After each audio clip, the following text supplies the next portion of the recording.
পড়াশোনার জন্য মামা বাড়িতে থাকতে হয়েছিল হাইলাকান্দি শাহিনাকে।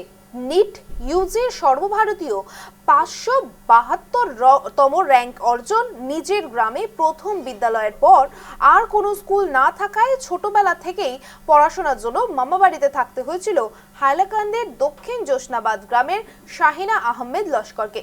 সেই শাহিনা এবার নিট ইউজি পরীক্ষায় সর্বভারতীয় স্তরে 562তম র্যাঙ্ক অর্জন করে জেলার মুখ উজ্জ্বল করেছে। দক্ষিণ জোসনাবাদ গ্রামের মজিবুর রহমান লস্করের বড় ছেলে শাহিন আহমেদ লস্কর আমালা অঞ্চলের ভবানীপুর গ্রামে তার মামা আতিক আহমেদ বরভুইয়ার বাড়িতে দিদিমার তত্ত্বাবধান থেকে পড়াশোনা করে। তিনি নবোদয় বিদ্যালয় থেকে মাধ্যমিক এবং মার্কার্স একাডেমি থেকে উচ্চ মাধ্যমিক সম্পন্ন করে। এরপর আজমল সুপার 40 কর্মসূচির অধীনে নিটের প্রস্তুতি নিয়ে এই কৃতিত্ব অর্জন করে।